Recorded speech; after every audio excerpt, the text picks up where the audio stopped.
So I finally made it out to see Joker Folie à Deux. And though it exceeded my expectations, that is mostly due to the fact that my expectations were so low.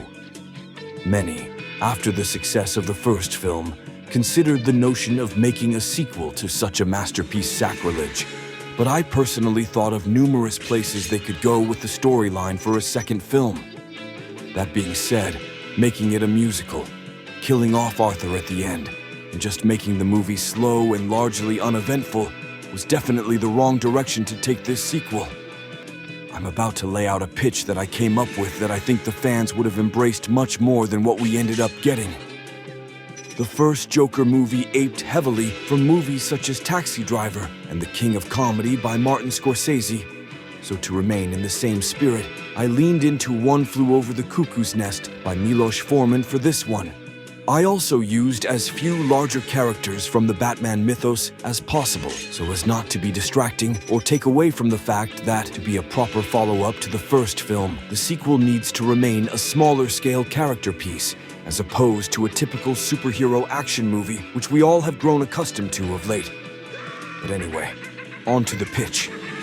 My iteration of Joker 2 would open up with Arthur Fleck imprisoned within Arkham Asylum for his crimes depicted in the previous film. Arkham would be largely presided over by Dr. Hugo Strange, the asylum's chief of psychiatry, a brilliant but deranged man who openly mistreats and psychologically breaks his patients, hiding behind the guise of treating them. The ward of Arkham we find Arthur in would be presided upon by Dr. Harleen Quinzel, a kinder doctor, yet seemingly subservient to the domineering will of Hugo. Rounding out this main cast would be Arthur's fellow patients within his ward of the asylum. My suggestion would be to utilize the following lesser-known characters in this capacity: Erasmus Rain, Daedalus Bulk, Warren White, Tucker Long, Arnold Etchison, Cornelius Stirk, Leonard Fiasco, Lyle Bolton, and a man only known by the alias of Lunkhead. Early on, Dr. Hugo Strange would come to see Arthur's newly rebellious and jovial personality as a threat to his authority, as some of the other patients begin to become influenced by it. To compensate, he would take away their basic privileges as punishment, attempting to turn the patients against Arthur. This would succeed with more headstrong patients such as Warren and Lyle, but nonetheless, Arthur would continue his battle of wills against Hugo. During a therapy session with Dr. Quinzel, Arthur would lightheartedly suggest to her a way she could aid in an escape attempt, though she would casually dismiss the notion. However, sometime afterwards, a mysterious source would covertly inform him that many of the patients at Arkham should be medically cleared for release, but Dr. Hugo Strange prevents them from leaving. Seeing an opportunity, Arthur would then incite a riot amongst his fellow patients against asylum staff by revealing this fact to them. At this point, all patients within Arthur's ward would be united around him. During this riot, one such patient, presumably Tucker, would brutally tear off the hand of head of Arkham Security, Aaron Cash. The riot would end as Arkham Security finally get the upper hand against the patients and violently beat them into submission. For Arthur's role in inciting the riot, and in revenge for his previous rebelliousness, Dr. Hugo Strange would order Dr. Quinzel to have him subjected to a barbaric, experimental brain chemistry treatment, courtesy of chemist Professor Milo. Though Dr. Quinzel would clearly be shown to have misgivings with Hugo's directive, the treatment would be carried out. During the following days, it would become apparent that, as a result of this, Arthur has become more deranged than before, inching ever closer to the Joker of the comics. Hugo, taking notice of Harleen's growing sympathy toward Arthur, also replaces her as the psychiatrist in charge of Arthur's ward with Dr. Byron Meredith, whose obsession with analyzing Arthur would have caused him to repeatedly clash with her at various points throughout the movie thus far. One night, a group of Arthur's zealots on the outside, now calling themselves Jokers, would break into Arkham after the majority of staff leave for the night, led by the masked woman from the bus from the previous movie, whose hasslers Arthur had gunned down. They would attempt to convince Arthur to escape the asylum with them, but in his more deranged state, he would instead awaken all his fellow patients and lead all in attendance throughout Arkham, causing all kinds of havoc. In the morning, Dr. Hugo Strange would be irate to discover the state of Arkham and decides to take his fury out on the patients of Arthur's ward.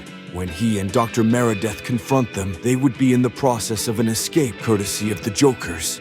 Dr. Meredith, seeking to redeem his effectiveness and reputation to his boss, would yell and threaten the patients. In a surprising turn of events, though, the seemingly docile and mentally deficient lunkhead finally stands up to Meredith. But tragedy would ensue, as Dr. Hugo Strange would step up to the plate using psychoanalysis to publicly embarrass and belittle him, leading Lunkhead to take his own life. This would cause a distraught Arthur to sabotage the escape attempt to kill Meredith and attack Hugo instead. Though he would very nearly kill Hugo, Arkham staff would be able to restrain him in time to save the latter's life. Fuming with anger, Dr. Hugo Strange would wheel a restrained Arthur to Professor Milo's laboratory and tell the chemist to subject him to another session of the experimental brain chemistry treatment, though would indicate his desire for a fatal accident to take place during this. As the treatment proceeds, the screen would gradually fade to black. As the film resumes, we would see the wheels of Arthur's wheelchair artistically rolling throughout the Arkham halls until we see Dr. Hugo Strange.